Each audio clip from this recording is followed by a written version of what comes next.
Alrighty, there we go. Welcome to the Hip Hop Hustle podcast. I'm extremely excited about my next guest, New Jersey legend, the one and only Dibiasi. I probably should have checked that I am pronouncing your name correctly before we start. You did. You did a great job on it too. Awesome. I appreciate it. But for people who have been sleeping under a rock, man, you've been doing some very impressive things. You've got I think you have 3 projects that came out this year: Trap Ties 3, the Dibby Weekend, and then Once Upon a Crime that came out. You've been working with artists, obviously Ransom, Charlemagne the God, Sam Black. You got Joe Budden on tracks. Like the list of things that you've been accomplishing is pretty impressive. How does it make you feel when you look at your career to date? When I look at my career to date, like, I'm very happy with it. It definitely went way farther than I thought it would go. And I'm in definitely places that I wouldn't believe I was in, but I still feel like I'm not there yet. You get what I'm saying? So it's like I did so much, but I haven't done enough. You feel what I'm saying? Why didn't you think it would go as far as it's gone? Because when I first started doing music, I was like really, really deep into the streets. And then it takes a lot to make money in the beginning when nobody really knows who you are, and you know what I mean? And then it costs so much to stay in music. You feel what I'm saying? So I had to do a lot of sacrifices where I just was literally like, I don't want to do it no more. Like, Matt, I say this all the time and people don't believe me when I say this, but I quit every night and start back up every morning. And they don't understand how that is because I go to sleep frustrated, whatever. But when I wake up, I'm ready to just take on a day. I don't want to just be regular. Like, I don't feel like I was here to be regular. You feel what I'm saying? Yeah, I find that a really interesting mentality. Like, is it exhausting though? Because you're like, because it is the cycle of I'm annoyed, but then like it's interesting what happens overnight where you're like, hey, I want to quit overnight, and then in the morning I'm back at it again. You know what it is too? You think about this, right? It's how you feeling at the moment. And then you go to sleep, you wake up with a fresh mindset. And then the first thing on your mind is when you wake up is things you have to do for the day. And none of it doesn't involve quitting. So why are you quitting? You feel what I'm saying? Get up and get to it. What's stopping you from doing it? And that's what I do. I just go do whatever I got to do and continue on my day and don't care. But it's like at the end of the night when you just got time to yourself and you just thinking like, damn, am I not doing enough? Or people not fucking with me? Like, what I need to do? Like, I need this. And then, like, anybody that's in the music industry definitely deal with a bunch of broken promises. You feel what I'm saying? Like, so it's a lot of people that tell you they're going to do things for you or holler at them when you need them. And then when you talk to them or try to get at them, you can't, it don't never work out. You feel what I'm saying? But I don't let that discourage me anymore. It's just like, if it's nothing I can't control, fuck it. Why do you think that is? Why do you think there are a lot of people who make false promises or it's industry talk? Like, once you get in the game and you understand industry talk, everybody sees everybody. The first thing they say is, we got to link, we got to work, we got to do this. But you internally really want to work with this person or link with this person, but they just telling you that because they're in your face. You understand people really do want to link with you when they reach out to you other than running into you. You feel what I'm saying? Like, I might run into you and remember like, oh, I forgot he does that and didn't do it. But then I'm talking about pursue it the next day or pursue it later on that day. You feel what I'm saying? They don't do that. You might not talk to them until you run into them again. Who knows? 2 months down the line, you know what I mean? Do you feel like that makes a lot of people jaded? Like it impacts them significantly because they just become, I mean, the longer you're in the industry, the more it affects you, the more you start to not trust people, and the more you start to be like, I'm just going to have to carry this on my own shoulders.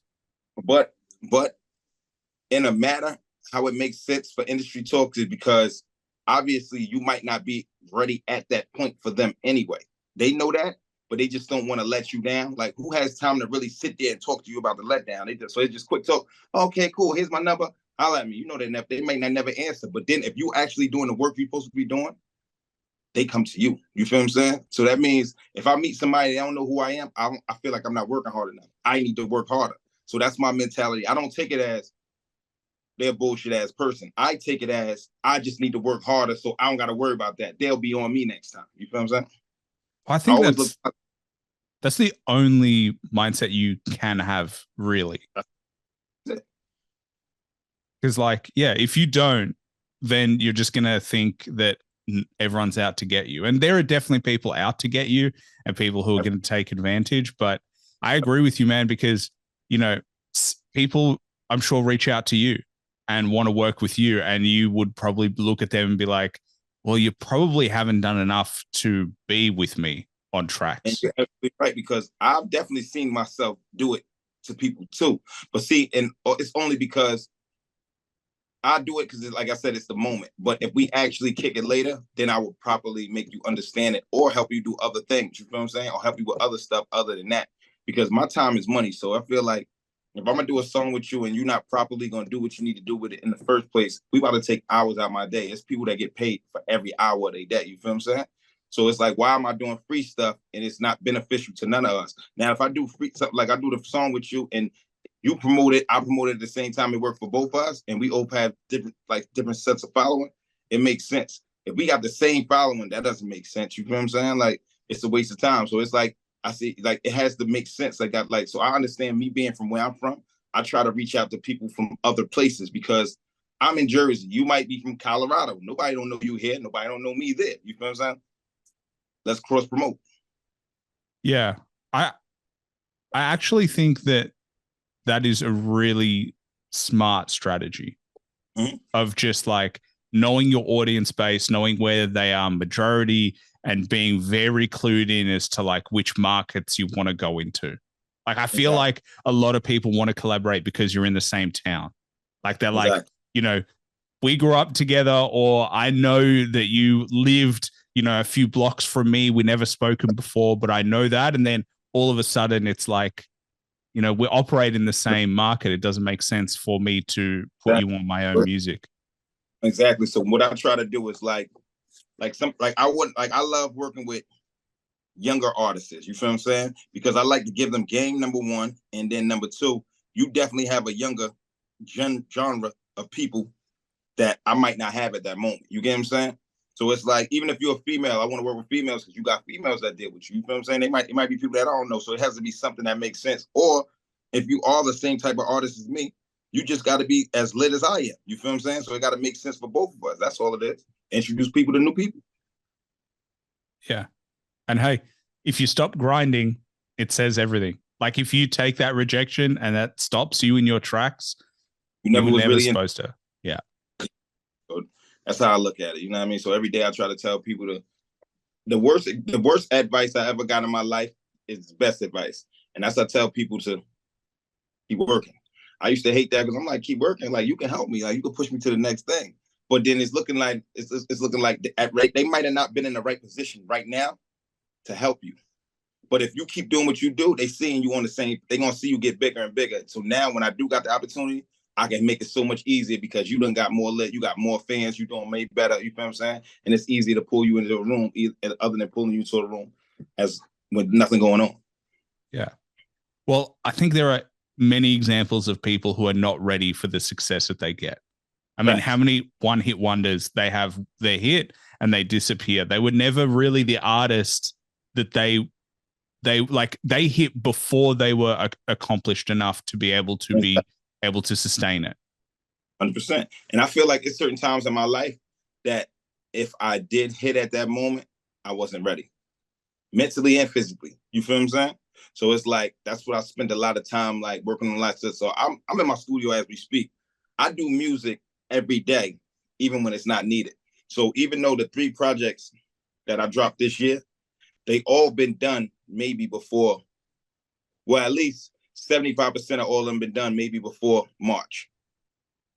You feel what I'm saying? So I already had the year lined up.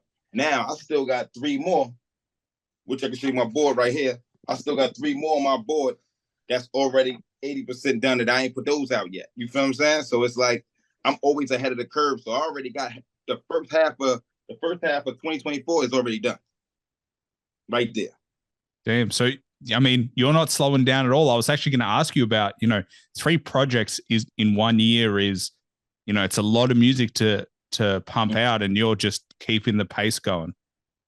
Because I have it. I'm not going to sit on it. You feel what I'm saying? Got to put it out. So just do a bunch of and I'm working on all the projects at the same time, but it's all a move thing with me. I might walk in today and feel like talking to my niggas. I might walk in today, feel like talking to females. I might want to tell about things I've been through. You feel what I'm saying? So whatever mood is in, I do it. And then when I got a certain amount of songs together, it's like picking teams. All right, you go here, you go here, you go here. You feel what I'm saying? And that's how I usually come out with all the projects. I don't know how you do it because there are lots of artists who are just like, I have to be focused on one project at a time. Like I have an idea. Until it's done, I cannot deviate. I have to make sure that it's with the one thing. Music is a mood, and I'm in a different mood every day. I'm literally in a certain mood right now to work on stuff as soon as I'm done with you. But I can change, and it could be like, you know what, I'm not even gonna do this. I'll just do a freestyle, and I just do that, knock that out the way. You feel what I'm saying? So it depends on what I feel when I'm in here, and I like to be in the studio by myself. Like within the last, no lie to you, the last 6-7 years, everything that I put out, I recorded myself personally. So nobody be in the studio with me. I don't have no engineer. I just got an engineer friend that I take it to, and he do all the mixing and mastering for me. What is it that you like about being by yourself? I'm easily distracted when I'm not. So I can be in here with, like, I do have a couple friends, music people I deal with that I could be around, but and like producers and stuff like that. But if I have people around chilling, if I see everything going on, I want to be into this conversation. Now 2 hours done went past. I didn't do anything. I might fuck around and get too drunk, and then now I'm ready to go home and go to bed. You feel what I'm saying? So it's like I wasted my time. So you know what? I treat it like a 9 to 5. If I get here at 9 o'clock and I'm leaving at 5, I'm gonna clock in at 9, do all my work till 5. So by that time I can leave, go home, and do whatever I want to do after that. Yeah. I think what it sounds like is you've just found your rhythm of like, what gets you primed. Yes. Because I'm with you. I get distracted too. I'm like, I'm easily distracted. If anybody in here, guys, females, they drinking, they laughing, they joking, I could be writing and I'm just looking like, damn, I wonder what they talk about. Then I go peek in, now I'm in the conversation. Now I don't get no work done. It's happened to me many a time. So I do have company at my studio once in a blue, but I kind of know what it is when they're going to be here. Like, I ain't going to get much done. So either get it done before they come or I just wait till tomorrow. I love that you're like, you just accept not much is going to happen. They can come through. But sometimes we got to sit back and enjoy life, right? So while I work every day, I do enjoy my thing a lot. Like, I really take off on weekends, but I'll take it off like I use it as promoting days. So I'm going to the clubs. I'm making sure I'm getting music played. I'm making sure I'm meeting new people. I'm meeting DJs, promoters, club owners, you feel what I'm saying? Influencers, stuff like that to help push what I've got going on. Yeah. Well, I read that your first song that you heard on radio was in like 2012. Yes. And I was actually rapping before that. But my first song that made it to the radio was in 2012. Yeah, it was it was on Hot 97 too. What's changed? Because I'm interested in it because that you've been making music obviously before then. It's now been over a decade since your first song was on radio, and you're still promoting, you're still making music. Have you noticed a significant shift in the last decade of like what you used to have to do versus what you have to do now? It's so much easier because for my first song to get played, I had nothing to do with that other than just being in the club everybody being in the club at the same time. Me being there, the DJ being there, and the DJ that was actually DJing just played the music. So when he played the music, the other DJ came to me like, yo, that's your song? Like, why I don't got that? I was like, I don't know. I didn't even know about sending music out to people. I mean, I figured you get it how you get it. So I sent it to him, and he never told me, like, I'm going to play it on the radio or nothing. I figured he just got the song. He's going to play it in the clubs when he be there, whatever. He played it in the radio on his own. So that made me learn the game more so where I got more acquainted with more DJs, became friends with them. And now when I drop music, I just send it to everybody separately and then build a rapport on them. Like, if you're going to be in the club tonight, I'm going to come there so you can play it. Or if you're going to be in the radio, just let me know. I'll shout it out. I'll be locked in. I'll make sure my people locked in. And it's like not no more guessing if a person going to play it. I know what's going down when it happens now. Yeah. I mean, it's so wild because I think everyone does the first strategy, which is I'm going to put it out there and I'm going to have my fingers crossed. Like I'm just going to let whatever happens happen. I don't know what that'll be. And I just hope that it lands in the right hands. Exactly. That's why I was like, wow, naive to the situation. But when I learned everything, it made everything makes more sense. Like, even though I might know it's getting played today, I still feel the same way like I don't know. You get what I'm saying? It's not like, that's nothing new. It happens all the time. Like, I'm thankful for every time because they don't have to do it. You feel what I'm saying? They do it. And they can always change their mind.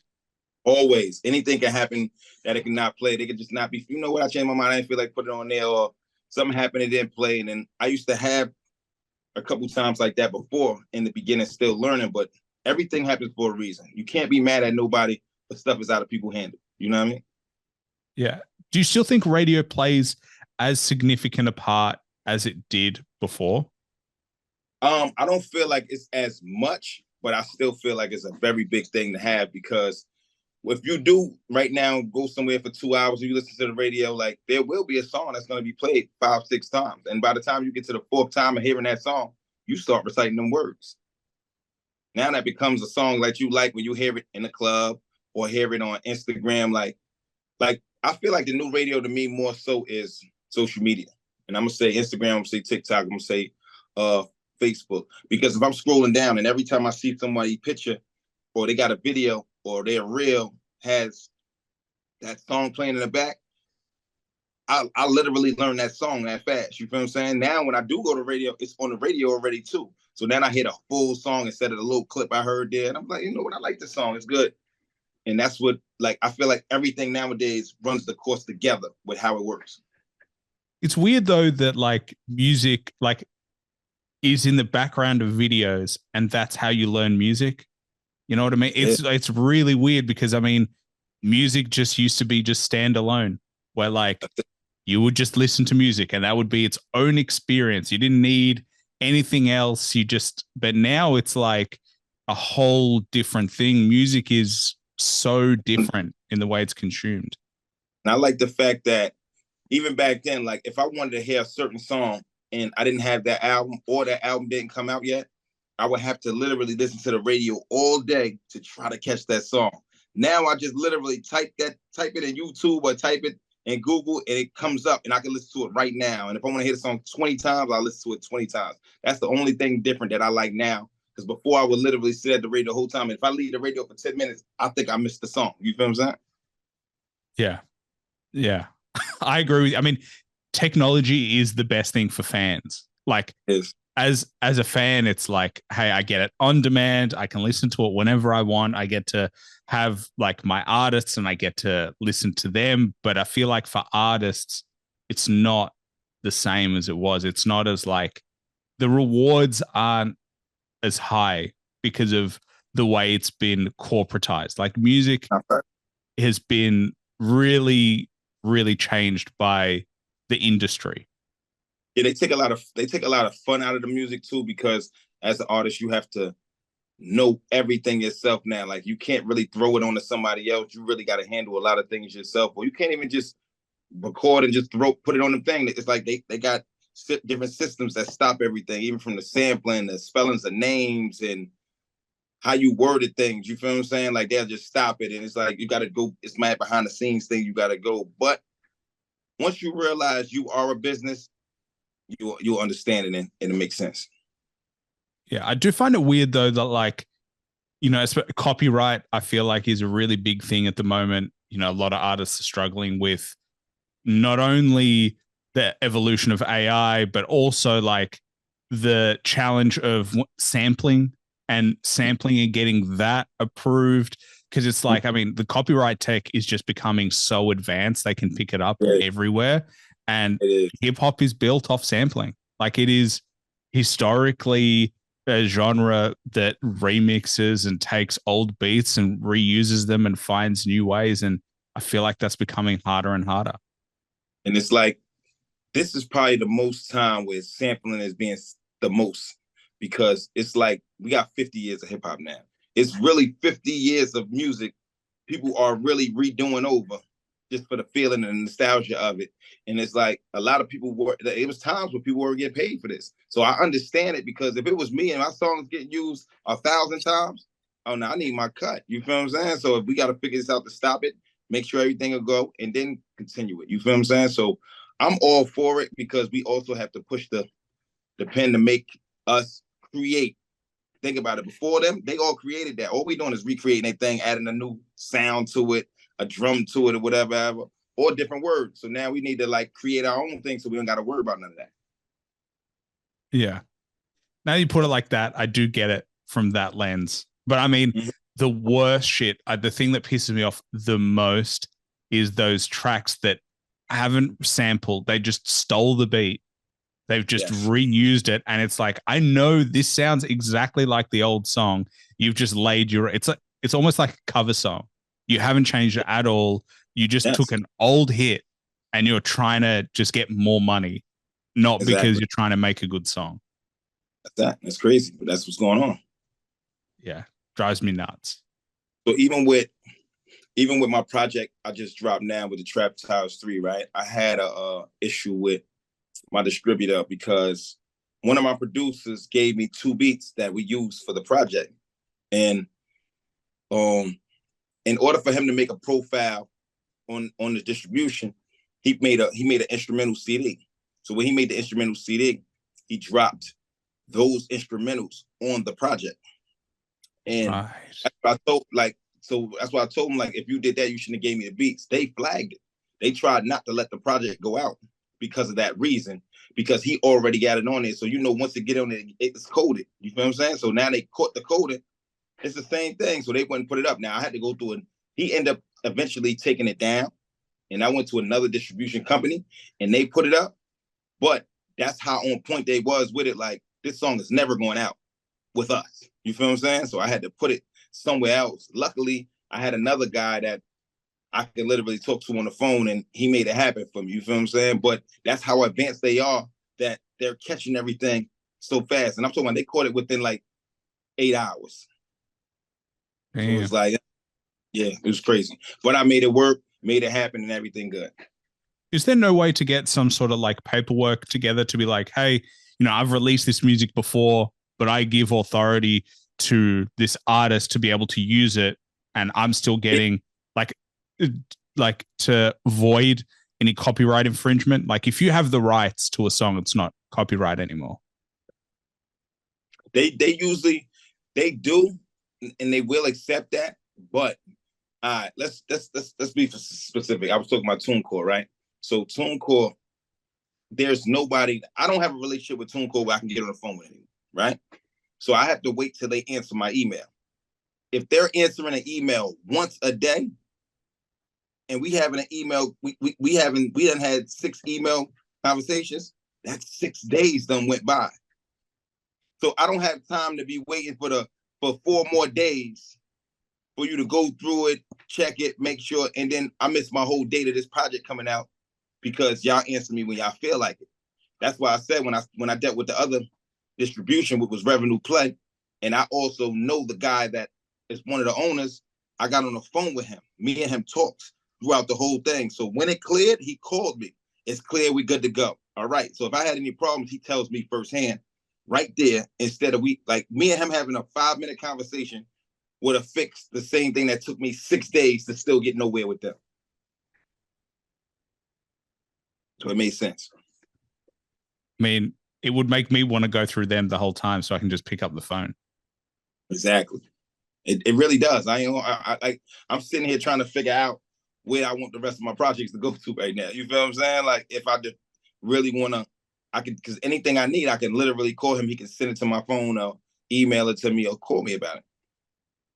Yeah, I mean, that's what I would do. I'm a big believer in, like, when shit hits the fan, I want to know that I can sort it out quickly. No, I'm with you 100%. I felt the same way, and that's why I messed up at. Yeah. But now me and him have a great rapport. I don't know. Everything else might go through them now. Yeah. I mean, and it came out, it all worked out in the end. So, like, I mean, it's a good lesson to learn. And yeah, you might have a better relationship with him now as well. Definitely do. Definitely 100%. So now what it is, being that I just dropped a project maybe a couple weeks ago, 2-3 weeks ago, I didn't check out any numbers yet. So that's when I go down to checking out numbers and see how everything works, then I understand if that's what I'm gonna do, continue doing. Yeah, I feel like it's the only thing you really can do at this stage. I wanted That's to it. ask because you mentioned that you were stuck into the streets real deep, real young. I'm interested to know, how did you, like, how deep did it get, and how did you make the choice to leave and go a different direction? What it is was, at one point in my life, young, stupid, I used to think the best thing I ever did in my life was being in the streets, selling drugs and stuff like that, right? I felt like that's the only thing I knew how to do all the time. So it's crazy for a world of opportunities, and that's the only thing I feel like I can be great at. You feel what I'm saying? Like, we don't have successful people, like very many successful people that can give the story like, yeah, you need to continue doing it. It could work. You could do it.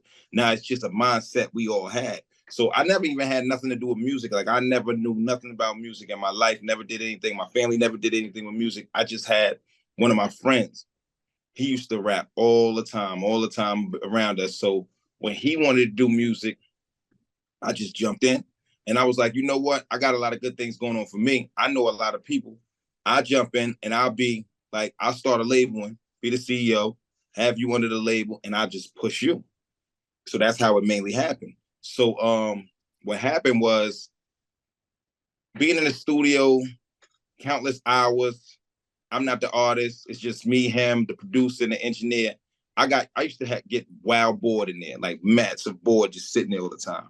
So I'll just be on the side, just writing little things. But I don't know nothing about music. I don't know how to rhyme to a beat. I don't know how to count a bar. I don't know anything, but I'm just trying it on my own. So when they sneakily seen me do it one day, we all laughed about it, but then they helped me. So in the midst of they helping me, I did my first song. So when I did my first song, it was me and my artist. And we just went around my way, just played it all day, played it because where I'm from, I was already always a popular dude, just from the streets. So I always got more love because people already knew who I was. So when we finally worked it out, we ran into an artist, not an artist, we ran into a promoter, Lady Alba, that was her name, and she set us up with a big show to perform at. We had a line in the show and everything. So it was basically me and my team, but the main artist was the guy that I was running around with. He got locked up 2 days before the show. Damn. Yeah. So when he got locked up, it's either like cancel the show, but it was so much a big anticipation from it because we were like the new team, and nobody never even heard us do music. So it was confusing. They wanted to see it. So the spot was already sold out. So if we just didn't do it, it wouldn't have worked out for my brand. So I was like, you know what? Fuck it, I'll do it by myself. And I did it by myself. The show was crazy. The energy was crazy. And I just took off from there. So by the time he came home, maybe two years later, I already was who I was. You feel what I'm saying? So we just kept moving from there. And that's how I became the main artist, and then just pushed me all the way to where we at now. Did he end up continuing with music when he got back? He ended up continuing with music, but he always kept having legal problems too. So now it's the first time he's been out and been out for a while, and finally got his head on his shoulders, and he's ready to get back in. So he's actually on my last project. His name was the project I got, Traptized 3. He's on the hook of it though, but his name is Mean Boy General. And he's been on majority of my projects, like older projects back in the day, but now it's like it's time for him to come back out. So we working on his project right now too. What is it about that mindset? Because you said, and I find this fascinating, that you never thought that you could be anything else, that the best thing that you could ever be was on the streets. And it's ignorant mindset. It's ignorance mindset because I used to feel like I was so good at it that everybody that I watched fall around me, I wasn't falling until I started falling.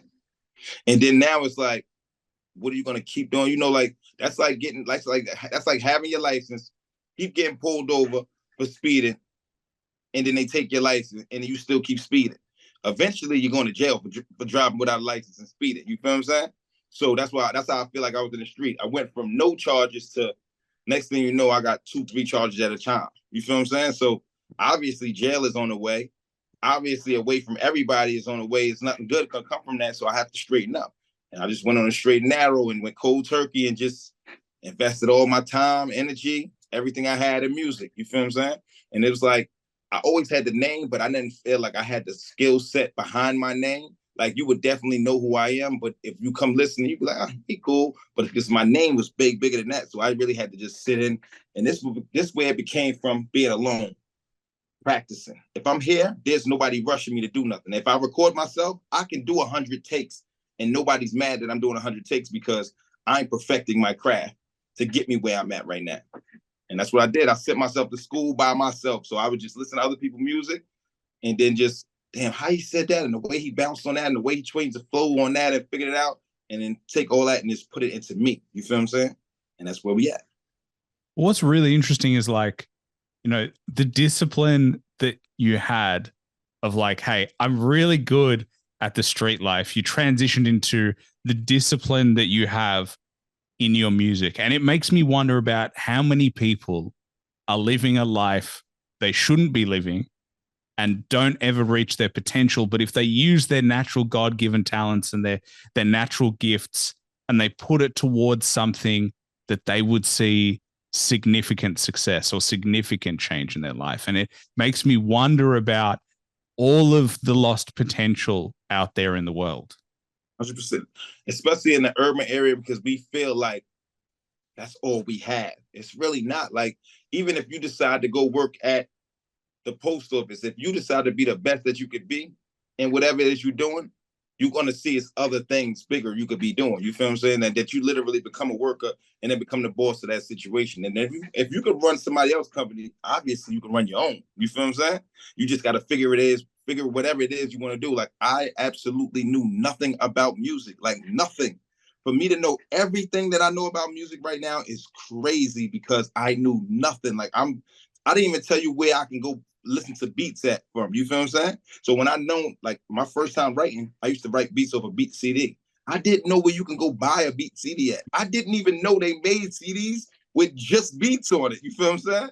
So me learning all that, and then till now I got YouTube. If I want to do a freestyle beat now, even from the first album I did, I gained relationships with producers, so I don't have to look for something. If I wanted beats, I would invite you over to my place. I've always had my own studio since the first day I started rapping. You feel what I'm saying?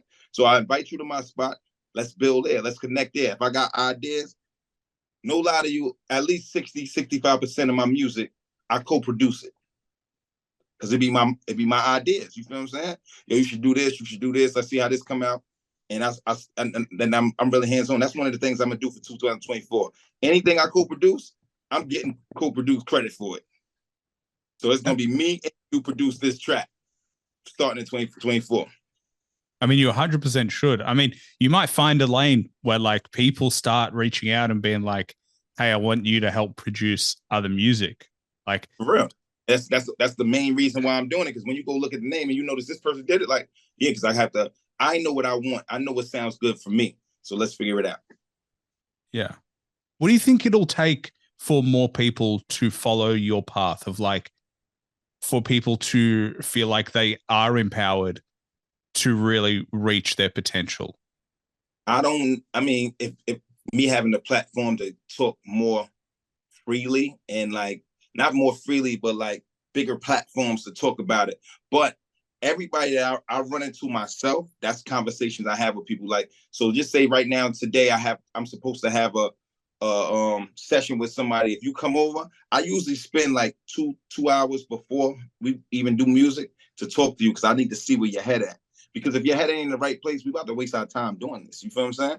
So now that if your head ain't in the right place, I can tell you what you need to do, and then we figure it out from there. What's next to get us to the next level? You feel what I'm saying? Because like, why am I doing anything with you and the car gonna stay parked? You know how many times before I did features with people and they never came out? That's a waste of my bars. That's a waste of my thinking. That's a waste of my time. You feel what I'm saying? So now I have a mindset like 9 times out of 10, if I do a song with you, it has to be one of your main songs. You feel what I'm saying? Because I feel like you have to push it, other than it just be a throwaway on your album. You get what I'm saying? Have you walked away from people when you realize that they're not in the right place? Yeah, I just lie to you. I just lie and be like, I'm tired, or I got to make a run real quick, and we'll get back up later, or we can finish this tomorrow. And then the next time when they hit me, 9 times out of 10, I'll be like, I was working on a beat. I can't really do nothing with it. Maybe something else some other time, but I got to finish up what I got to do. I don't really want to, like, that's why I said, like, the industry talk, you get so good at it, you start using it yourself. You feel what I'm saying? But their mindset, like now, if I see that person after that start going crazy, going hard again, I'll literally just send you the song on my own. You feel what I'm saying? You won't even know I did it. I come in here, I do it, and send it to you. Let's say for example, right? I had a guy that wanted me to do a song with him. So I told the dude, I'm like, yo, I ain't gonna hold you. I'm very busy at the moment. He ain't had a lot going on either. But I was like, I'm very busy at the moment. But when I do get time, I'll do it. Unless you pay me. Money trumps time. And I'm gonna literally do it by tomorrow. His excuse to me was, no, don't worry about it. Whenever you get the time to do it, I'll do it. I'm like, cool. So my birthday came that weekend, and one of the things I do for my birthday, I do a big ass weekend called DB Weekend, right? And I celebrate the whole weekend with parties, brunches, block parties, give backs, everything. The guy came to every event that I did that weekend. I'm talking about from Thursday to Monday. He was there at everything. Not there because I asked him to come. He came on his own for everything. So being that I've seen him every day I seen him, it made me think about him. So Tuesday, when I woke up in the morning and came to the studio, I literally recorded his feature and sent it to him. He never even knew it was coming, but it's the fact that he supported me. You feel what I'm saying? So why would I not show love? That was my way of saying thank you back to him. Yeah. I think those behaviors are underrated of No, like, it really is. Like, just showing love and being like, hey man, whatever. It didn't work out between us, but I have no ill will in my heart and I still want you to succeed and I'm still going to be in your corner. But that's still parts of ways to let me feel like my time isn't wasted. You feel what I'm saying? Because you're taking out time for me. So why can I not take out time for you? And that's why I feel like it could have been not, it could have been an even exchange. It could have not been. But I feel like that's what I needed to do at the moment. Yeah. Tell me about these weekends that you have for your birthday. I'm so interested now. It sounds like it's fire. Like it is just a load of fun. It is. It's crazy. That's why I have a project called DB Weekend that I dropped this year, right? So usually what it is like, I used to party promote too. So that was one of the things that helped us with my music, because if it's my party and I'm booking a DJ, you have no choice but to play my music, right? And I also felt like if the party is crazy enough, I would literally perform on my own whenever. Or it's packed in here, give me the mic, I'm performing. You feel what I'm saying? So I'm taking advantage of everything that's going on. So what happened was one day my birthday happened to be on like I always did a birthday party, but it would be like one birthday party and that's it. So my birthday happened to be on a Tuesday one day. Tuesday or Wednesday, some crazy day. I had absolutely nothing to do. So my birthday's in the summer. So my family was like, what you doing for your birthday? I was like, I don't got no plan. It's like, let's just cook out. I'm like, cool, no problem. We cooked out. So I end up inviting everybody that just would call me and tell me happy birthday. Blah, blah, blah. I ain't doing that. We're in my hood. Come through. We're going to cook out later. So it ended up being like 40, 50 people just pulled up. We just having a regular cookout. It started pouring raining. We all been drinking. We eating, the music playing. Nobody never hid. Nobody go under no umbrella. We just stayed outside and literally in the rain, got soaking wet, but had the time of our life while we doing it. So, cameras is around. So everybody's posting videos, taking pictures and everything. So it made everybody now from that time on. So next year, we did it again, but it didn't rain. But now it's like on a Thursday. So now people like, yo, y'all be having so much fun out there. Like, you should do it on a weekend. And then we can come visit. So I really have people drive up and fly up from different cities and states now, where we fill my block up with over a couple thousand of people every year. So that's the most main event of it. It's like a Saturday night. We literally have 2,000, 2,500 people on my block partying till the police shut us down. Other than the party, like I might have a party Friday. I might have the block party is Saturday, and then Sunday we'll have a brunch, and then have a night party Sunday night, and it's just like a bunch of fun, and people come up like it's a all-star weekend for basketball or Super Bowl weekend. Like people come up and endure with all the festivities throughout the whole weekend. Damn, Crazy. that sounds like a cannot miss. If I'm ever around during your birthday, I'm gonna have to Oh, come and through. I'm gonna have way more fun than you even think you can have. VIP type of fun. Like you're gonna be amazed at it. And I've also had it where like a lot of big names artists even pulled up and came through and showed love. Like I even had he's from Jersey City, but Derek Luke, the actor, Yeah. P&B Rock came one year. You feel what I'm saying? I had a couple different people like main like industry people from like labels, whatever, because nobody believes it until they see it. And then when they see it, they see how it all makes sense. You feel what I'm saying? So this year, I had everything rolling so early. I had free time. I said, you know what? I want to do a project. And I ended up doing DB Weekend in 3 days. I did the Wow. whole project in 3 days, got it mixed down and mastered and put it out around my birthday. Damn. And when's your birthday? I'm gonna lock it in my calendar. My birthday is July 23rd. July 23rd. Well, July I'll have 23rd. to. That's like peak summer. It must be the best vibes. Middle of the, it'd be incredible. I'm telling you, I won't prove you wrong. You'll have the best time of your life.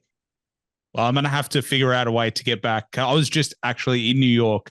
Like I think about a month ago, I was in New York. One of my friends, he moved, so a couple of us went down and spent a couple of weeks with him just to show Where, some love. where exactly are you from? So I'm from Melbourne, Australia. Okay, that's cool. That's cool. Yeah. So it's like a 28-hour flight to get to New York. Yeah. That's crazy. Yeah. That's the reaction everyone has. Everyone's like, I would never do that, but it's worth it. It's definitely worth it. Somebody just told me last night they went to Dubai and it was a 16-hour flight. And I thought they was crazy about that. You feel what I'm saying? But 28 is even crazier. Well, it's not one flight. I think I had 17 hours from New York to New Zealand and then another 2 more flights to get home. So, but total, the whole trip of traveling was like 28 hours. That's still a lot. That's still a lot of traveling. How do you get back from that and still keep going on? Like you don't feel like you need a day or two to yourself alone just to get back into the wing of things?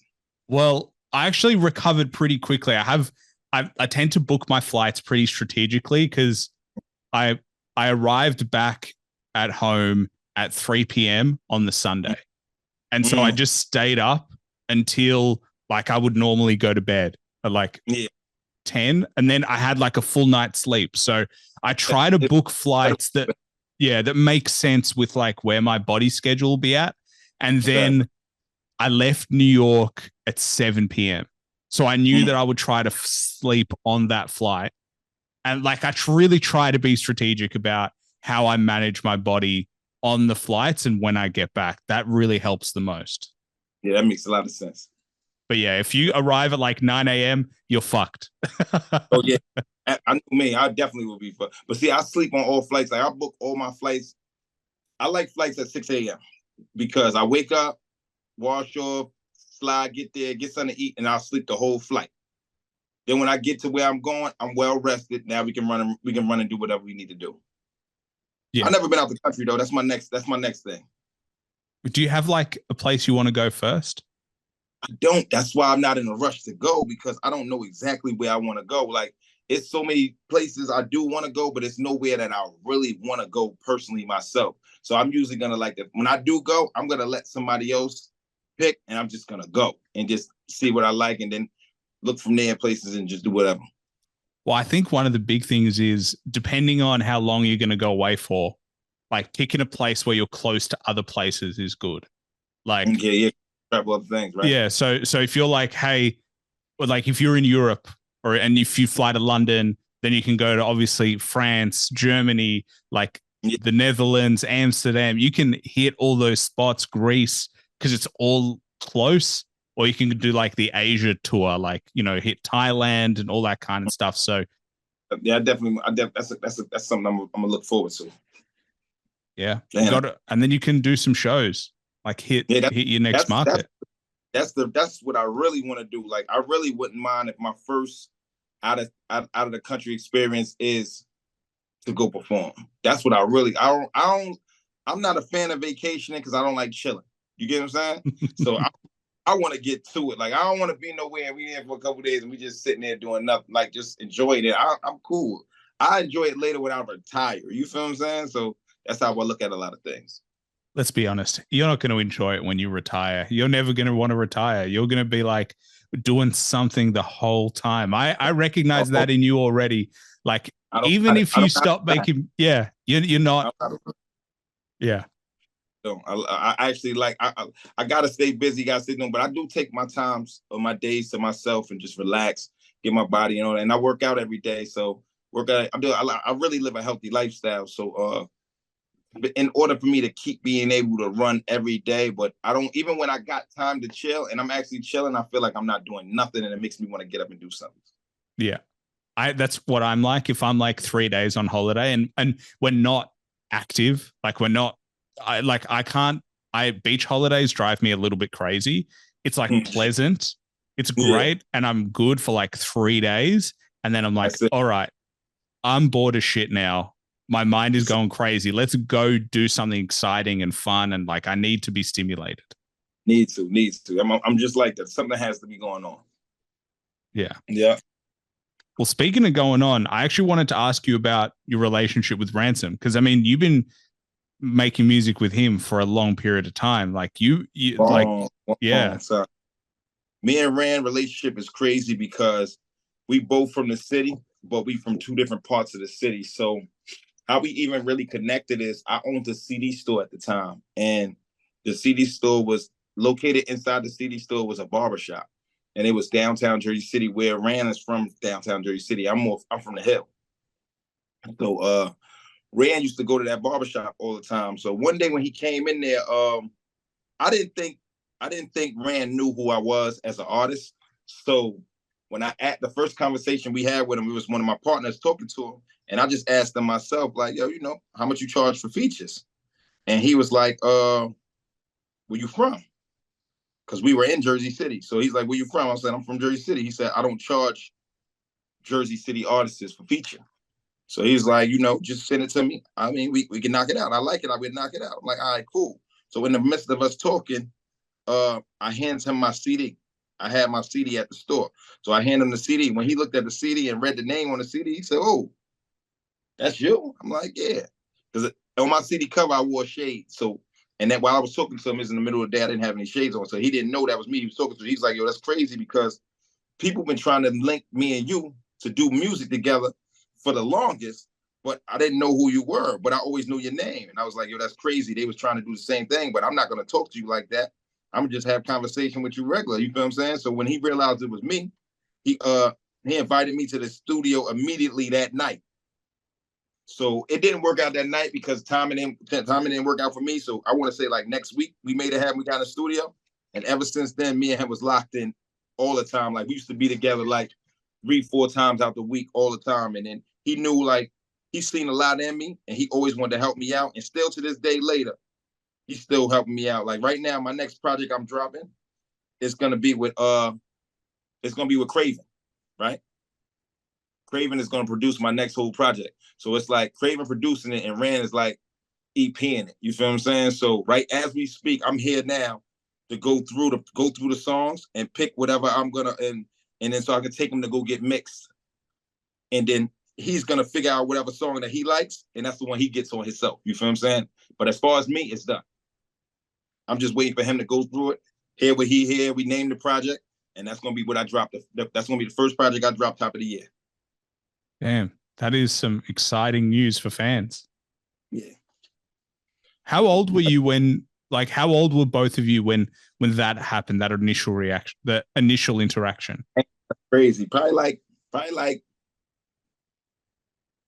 late 20s, early 30s, like around that time exactly. And we just locked in. Like you would never think we just met. Like you would think we grew up with each other all our lives. How much time we used to spend together, and we all liked the same thing, and we just ran around and just got busy. We had like a great connection. And then Rand helped me out a lot because I never really, before I met Rand, I didn't have a lot of people that taught me music. So everything I knew on my own. You get what I'm saying? Like I literally learned on my own from watching shit, paying attention to him telling me like, yo, try this way, do this, or do that way. Just attempt it a couple times, see how it was, and it changed my whole mindset on from picking beats to how I do my hooks to even how I felt like before I met Ran, I was more so a party rapper. Like I only used to like rap simple shit, this club shit, because I just wanted to be played in the club. I just wanted to be on the radio. You feel what I'm saying? And watching him and learning from him, it gave me like concept wise, it gave me more substance to talk about. And now I don't even care for clubs no more. You feel what I'm saying? I need people to understand my struggle, understand my story, and I've led a crazy ass life that people really need to know about. You feel what I'm saying? Yeah, so that's where I'm at. I mean, it makes me think that there could be. Would you guys ever do like a project where you both are just? It's just a Ransom Dibiasi collab. I want to say that's my end goal, but not my end goal.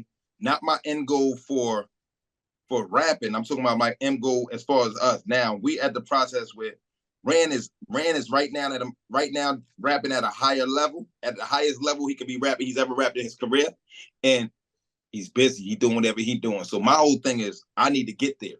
So in order for me to make that happen, I have to work. That's why I understand that's how I understand that when me doing it with other people and it don't make sense. Like it makes sense for us doing songs because it's now introducing me, and it's like I can call him whenever I need him, but I don't want the project to be done and this look like it's more so a favor to be done for me.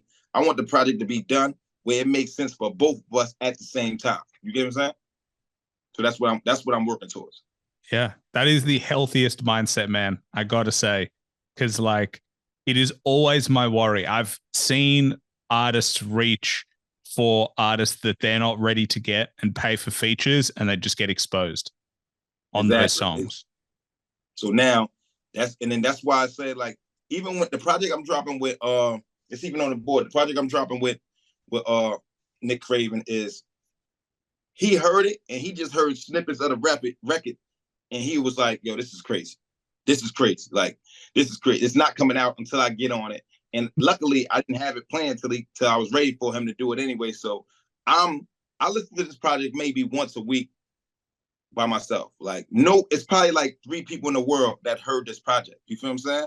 And I'm so excited to drop this. Like, I know it's going to change a lot when I drop this actual project. You feel what I'm saying? So I'm just missing that one thing with him. And when I get that with him, I'm unstoppable.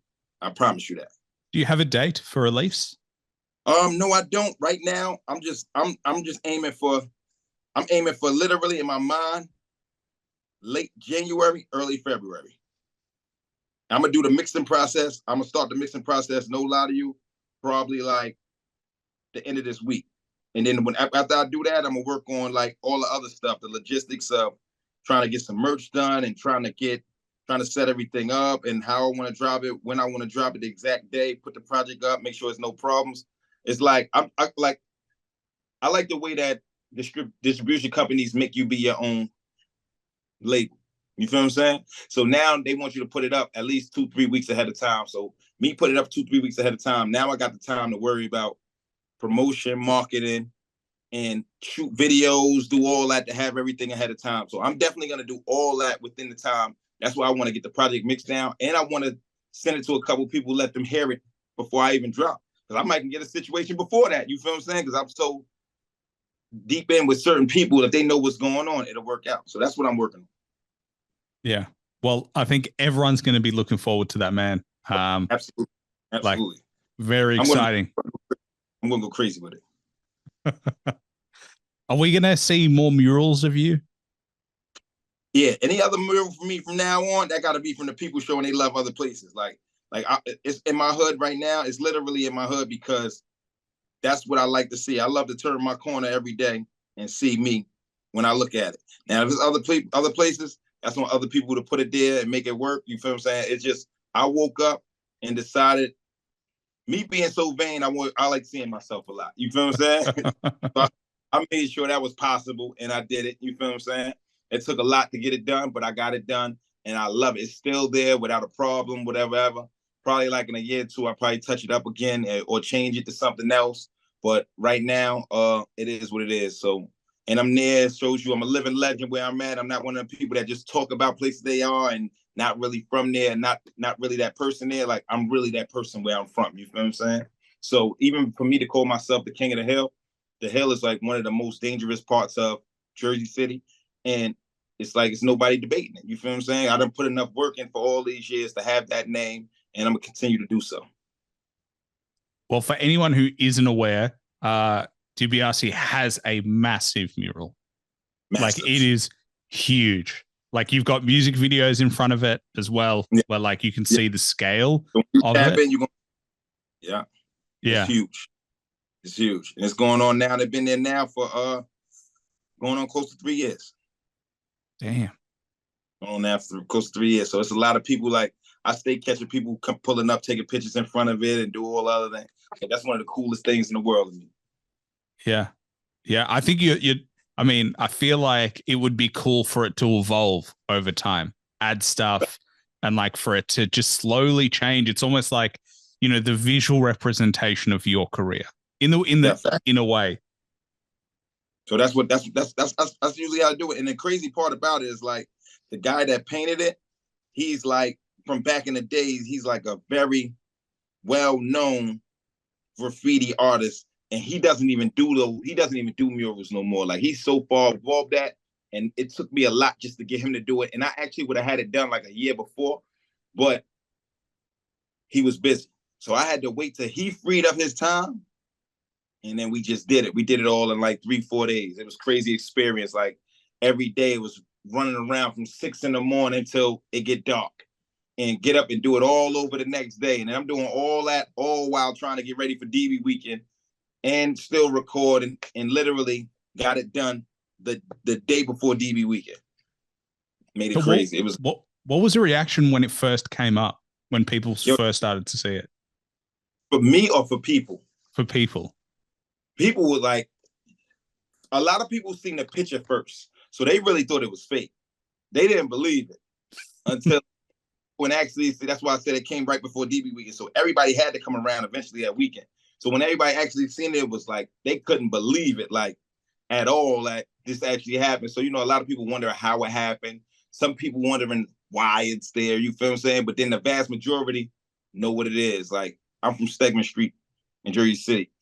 There's no project you've ever heard of me that I ever dropped in my life that I do not talk about Stegman Street. You feel what I'm saying? Like, I am the ambassador of Stegman Street. You feel what I'm saying? So I make sure everybody knows what's going on. So why wouldn't I not have it? So we there. We there, and it's not going anywhere. No, it's not going anywhere. As long as I'm here, it's going to be there. Well, I'm looking forward to checking it out. I definitely have to come through and give it a look. And yeah, man, it's exciting. I think, you know, all the things that you're working on, the hustle, the grind, everything that you're putting towards your music and the projects that are coming out, it's extremely exciting. And me, amongst all your fans, are looking forward to seeing what else you can achieve. In fact,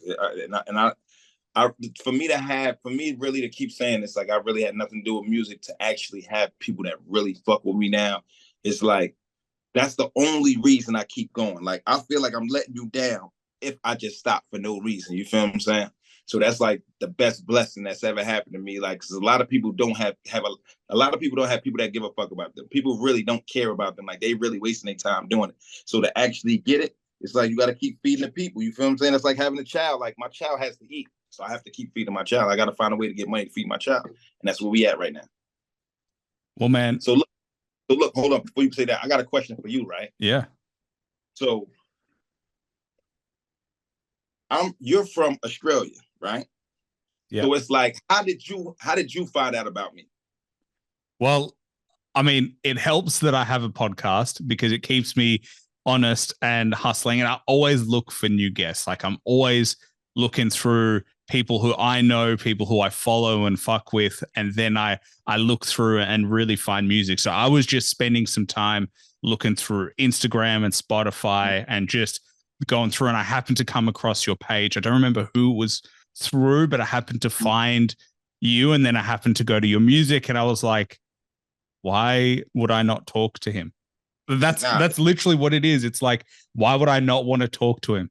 And so, yeah, that's what made me reach out. Like, I just honestly, my big thing is I want to talk to people who I think have interesting stories, are just genuinely people I would want to talk to because they have something interesting to say. And what it is I usually don't answer a lot of people back. So even before I even answered you back, I went and did some background check on you. You feel what I'm saying? Like, go just check it out, because a lot of people, like, I have people that hit me that's worthy. Then I have people that hit me like don't got nothing going on. Like, I might check their views. It might be 5, 6 views, and they did it for, or their last interview ain't been for 2 years. And you come in, like, I don't see a point in me having a conversation with you. You feel what I'm saying? Especially when it's like, I feel like I might have to be telling the same story I already told 5 times already to you. So, like, why am I even wasting my time so I don't answer people back? So when I paid attention to yours, I'm like, hold on. Oh, he from overseas? Oh, he tapped in? You know what? This ain't no just fly in the wall situation. We can just lock it in. So I'm definitely was on point. I definitely couldn't wait to do it. That's why I was so glad that you reached out to me, because I really like to tap in with other places, other countries. And like I said, I want my first trip out of overseas to be for a show. You feel what I'm saying? So I noticed that I had a guy in London that hits me a lot. You feel what I'm saying? Always puts me on his projects, always posts me up on his YouTube and stuff like that. So I'm like, I'm behind the scenes working on a lot of things. So when I start, I just wanted to be continuously coming, just to let you know, like, let them know, like, I'm out of town too. Whatever you want me at, I'm there. Well, man, I appreciate it. I appreciate you coming through, and I appreciate you looking through, because, yeah, I mean, it's been 170 plus episodes every single week. Haven't missed a week. Like, there is just like, it's just what it is. Well, I was like, why would anyone say yes if I don't do it? Why would anyone come on the show if I don't do it? Like, if I'm not committed to the thing that I'm doing, why are you supposed to be committed to what I'm doing? 100%, 100%. Number one thing with me is time is money. You feel what I'm saying? Nobody got no time to waste. You feel what I'm saying? We don't get it back. So that's even crazy with money, because I can literally lose $5 and make $10 back. I cannot lose 5 minutes and get it back. Yeah, I agree. Well, speaking of time is money, I only have one more question for you. It's probably the toughest question that I have on the show. It's the only question I plan on the show. But if you had to recommend one album that everybody should listen to at least once, just to get an appreciation of, can be any genre of music, cannot be your own music, what would it be? Can't Knock the Hustle. No, I'm lying to you. Reasonable Doubt. I said Can't Knock the Hustle because Can't Knock the Hustle is my favorite song in the whole wide world. Reasonable Doubt is my favorite album in the whole wide world. And literally, I would say it's Reasonable Doubt, and it's Doggy Style. Right? Can't Knock the Hustle makes me want to get up every day and go get it. It doesn't matter what I'm feeling like. If I hear that song, I need to go get it. And Reasonable Doubt from Jay-Z. Jay-Z, which is my favorite artist in the whole wide world. Like, that whole thing is my mood. Like, that's literally, if you listen to that album and then you listen to me, you will understand that's where I get it from, how I talk my talk, how I do things, and how it's supposed to be. I'm going to tell you the good, I'm going to tell you the great, and I'm going to tell you the bad too. You feel what I'm saying? And it's like, it's who we are, but it's just a different era. Like, he's from New York, I'm from Jersey. I'm just telling you how I grew up and like how I felt at points of time. Our lives were similar. It's like, we live in America. They said if you can make it in America, you can make it anywhere. You feel what I'm saying? So why not listen to somebody that's telling you what to do, how to do it in America? You feel what I'm saying? And I'm gonna send people right to Reasonable Doubt. An amazing project, and The Evils is one of the best songs ever. Crazy. Well, man, I think that is a great choice. I think, honestly, you can't call yourself a hip-hop fan if you've never listened to Reasonable Doubt, let's be honest. So yeah, if you've been sleeping on that, then listen to that. If you've been sleeping on Dibiasi, not anymore. Make sure you check him out. Make sure you show him love. As we said, 3 projects came out this year. He's already got 80% of 3 projects coming out next year. You're guaranteed to have music. So if you jump on the train, you're guaranteed to have music. The rise is just beginning. Keep it coming. I'm keeping it coming. Well, man, I appreciate you. I appreciate your time. Is there anything else you wanted to shout out? Is there anything else you wanted to plug before we wrap it up? That's it. Other than the projects that you say I got right now, the projects right now is Once Upon a Crime, DB Weekend, Trap Ties 3, but Trap Ties 3 is a trilogy with me and my man Sam Black. 1, 2, and 3 are out now. And my project King of the Hill, that's the project that if you could only listen to one project from me to understand me, King of the Hill will put you there. You feel what I'm saying? And I appreciate you. And lock it in, July 23rd is his birthday, DB weekend. So make sure you're in Jersey to have his block parties, as he said. It's like Thursday to Sunday. Yeah, Thursday to Sunday. Thursday to Monday. You'll need the Monday to recover. Yeah, Monday. I'll recover weeks after that, but we're gonna have fun those. Awesome, man. Well, as I said, appreciate your time, appreciate you coming through. Appreciate you too, man. Appreciate it. I can't wait to run into you.